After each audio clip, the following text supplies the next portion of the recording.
నమస్తే. ఇప్పుడు మీరు చూడబోతున్న వీడియో ఖచ్చితంగా మీకు ఉపయోగపడుతుంది, నచ్చుతుంది కూడా. మరి మీకు నచ్చిన విషయం నాకు తెలియాలి అంటే ఈ వీడియోని మీరు లైక్ చేయాలి, షేర్ చేయాలి, అలాగే మన ఛానల్‌ని సబ్స్క్రైబ్ చేయాలి. మీ సపోర్ట్‌ని నాకు అందిస్తారు కదూ! ఓకే. ఇప్పుడు వీడియోని స్టార్ట్ చేద్దాం. నమస్తే. Welcome to our channel. నేను కుప్ప పద్మిని. ప్రస్తుతంతో పాటు ప్రముఖ ఆధ్యాత్మికవేత్త, వాస్తు జ్యోతిష పండితులు, లలిత ఉపాసకులు, వాస్తు జ్యోతిష శిక్షణ నిపుణులు బ్రహ్మశ్రీ నానాజీ పట్నాయక్ గారు మనతో పాటు ఉన్నారు. మాట్లాడదాం. సార్ నమస్తే సార్. శ్రీమాత్రే నమః. ఇక కర్కాటక రాశి వారికి ఎలా ఉండబోతోంది సార్ ఈ 4 నెలల పాటు ఇంచుమించుగా? తప్పకుండా. ఫస్ట్ కర్కాటకం వారికి మనం అర్థం చేసుకోవాల్సింది అష్టమంలో ఈ కాంబినేషన్ అండ్ నవమంలో కాంబినేషన్. అష్టమం సహజంగానే కర్కాటకం వారికి ఏలినాటి శని నడుస్తుంది. అంటే ఏంటి, ఒక ప్రెషర్ ఉంది. అంటే ఒక వ్యక్తితో మనకి ఒక ఇబ్బంది ఉంది అనుకుందాం. ఒక ఆఫీస్లో ఆ వ్యక్తి ఇంకో ఫ్రెండ్ వచ్చి చేరాడు. ఫ్రెండ్ కాకపోతే ఇంకోటి ఆ వ్యక్తిని ఇంకొంచెం డిస్టర్బ్ చేసి ఇంకో చేసే వ్యక్తి చేరాడు. అప్పుడు పరిస్థితి ఏంటి, ఇంకొంత మన మీద ప్రెషర్ పెరుగుతుంది. అలాగే ఇక్కడ ఈ భావం నుంచి అష్టమంలో జరిగేటప్పుడు పూర్వీకుల ఆస్తులకు సంబంధించిన విషయంలో కొంత జాగ్రత్తగా ఉండాలి. వాహనాల మీద వెళ్ళేటప్పుడు, రోడ్లు దాటేటప్పుడు కొద్దిగా జాగ్రత్తగా తీసుకుంటే ఏ ఇబ్బంది ఉండదు. ఒకటి ఇది రవి. అయితే ఇక్కడ ఏంటంటే కొంతవరకు పార్ట్నర్స్తో మనీ ట్రాన్సాక్షన్స్ విషయంలో కూడా కొంత ఎఫెక్ట్ ఇస్తుంది ఇక్కడ. అండ్ అదే రవి ఇక్కడికి వెళ్తాడు. సహజంగా ఈ సంవత్సరం 4 నెలల వరకు రాహు ఇక్కడే ఉంటాడమ్మా. కర్కాటకం వరకు భాగ్యంలో ఉంటాడు.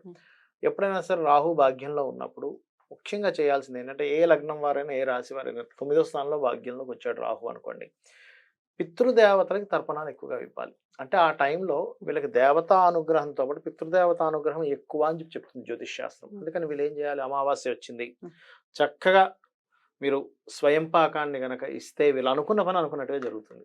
అది అంతే, సింపుల్ రెమెడీ. Simple remedy. స్వయం పాకం ఇచ్చాము, అమావాస్య వచ్చిందా చక్కగా బియ్యము, 2 రకాల కూరగాయలు, 2 రకాల పప్పులు, ఉప్పు ఇస్తాం, చక్కగా దండం పెట్టుకుంటా, అయ్యా నాకు భాగ్యం ఇది ఇవ్వగలిగాను నేను అనుకుని ఇచ్చాము.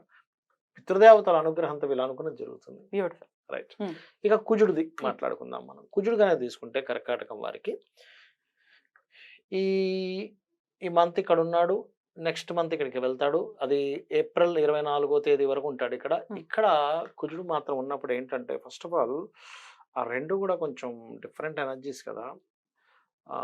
భూముల కోసం, పూర్వీకుల భూముల కోసం ఏదైనా ఘర్షణ వాతావరణం ఇస్తాడు అక్కడ. అలాగే ఇందాకట్లాగే కొంచెం వాహనాలు, గృహం, యాన్సిస్టర్స్ ప్రాపర్టీస్ విషయంలో కొంత ఇబ్బంది ఇస్తూ, కుజుడు ఇక్కడికి వెళ్ళినప్పుడైతే మీరు పితృదేవతలతో పాటు శక్తి దేవత ఆరాధన చేస్తూ అభిషేకాలు చేసుకోవాలి ఎక్కువగా. ఎందుకంటే బ్యాలెన్స్ చేయాలి దాన్ని. ఎందుకంటే జలరాశుల్లో జరిగింది ఇక్కడ. కుజుడు ఇక్కడ ఎంటర్ అయ్యాడు. అందుకని ఏమవుతుంటుంది, సర్వసాధారణంగా తండ్రితో గొడవలు రావడం, గురువులతో గొడవలు రావడం, ఇట్లాంటివి కొన్ని ఏర్పడుతూ ఉంటాయి. సర్వసాధారణంగా మనం చెప్పుకున్నాం ఏమిటి, అక్కడ ఉన్నప్పుడు కొంచెం సనాతన ధర్మ సంబంధించిన విషయంలో కాపాడాల్సిన బాధ్యత అందరికీ ఏర్పడుతుంటుంది.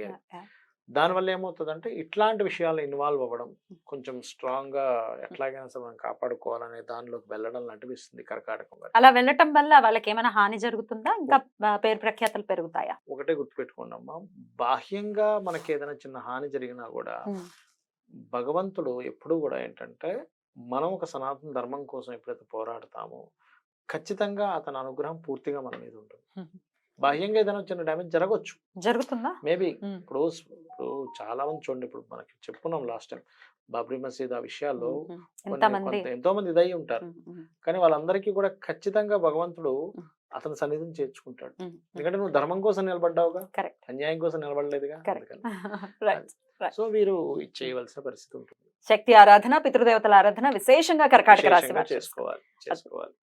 చాలా బ్యూటిఫుల్ గా ఎక్స్ప్లెయిన్ చేశారు సార్. ఇక గ్రహ సంచారం గురించి కూడా ఒక్కసారి మాట్లాడుకున్నాం సార్. ఈ రాశి వారికి ఎలా ఉండబోతోందో మీరైతే ప్రిడిక్షన్స్ అందించున్నారు. కానీ దేశవ్యాప్తంగా ఈ గోచార ఫలితాల వల్ల, అంటే ఈ సంచారం వల్ల ఈ గ్రహాలకి ఎలాంటి ఫలితాలు ఉండబోతున్నాయి దేశవ్యాప్తంగా కూడా ఒక్కసారి చెప్పండి. అసలు అలాగే గ్రహ సంచారం గురించి కూడా ఒక్కసారి చెప్పండి. షూర్.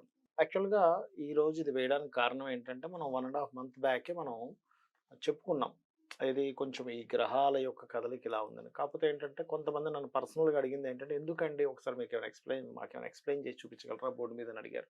అందుకని చెప్తున్నాను. ఫస్ట్ ఆఫ్ ఆల్ ఏంటంటే అమ్మ, గుర్తుపెట్టుకోండి, ఎప్పుడు కూడా రవి కుజులు ఉన్నారు కదా, రవి కుజ అంటే ఏంటంటే, రవి అంటే ఒక ఎనర్జీ ఇచ్చేటువంటి ప్లానెట్, కుజుడు కూడా ఎనర్జీ ప్లానెట్. ఈ ఎనర్జీ ఒక్కొక్కసారి పాపగ్రహాలతో కలిసినప్పుడు ఏమవుతుందంటే మిస్యూజ్ అవుతుంది. ఒక కత్తి మనం చక్కగా కూరగాయలు కోసుకొచ్చి ఆపరేషన్ చేయొచ్చు. కానీ ఇంకో రకంగా కూడా వాడతారు అవును. అదే కత్తిని. అలా ఏంటంటే ఎనీ ప్లానెట్ అది బాగున్నప్పుడు ఇచ్చే రిజల్ట్, అది పాపగ్రహాలతో కలిసి ఉన్నప్పుడు ఉన్న రిజల్ట్ వేరుగా ఉంటాయి. హ్మ్. మనకి ముండేన్ ఆస్ట్రాలజీ అంటారు. మైథుని జ్యోతిష్యం అని. అంటే దేశవ్యాప్తంగా దేశాల్లో ఎటువంటివి జరుగుతాయి ఏమిటనేటువంటిది ఇది ఇక్కడే కాకుండా మనకి రామాయణ మహాభారతాల్లో కూడా ఉంది. అందుకని నేనేం చెప్తున్నానంటే స్పెసిఫిక్‌గా ఈ రవి, కుజుడు వీటి మీద నుంచి ప్రయాణం జరుగుతది. ఈ 3 నెలలు. హ్మ్. ఎలాగా కుంభం నుంచి హ్మ్. మీనము మళ్ళీ హ్మ్. మేషంలోకి వెళ్తారు. హ్మ్.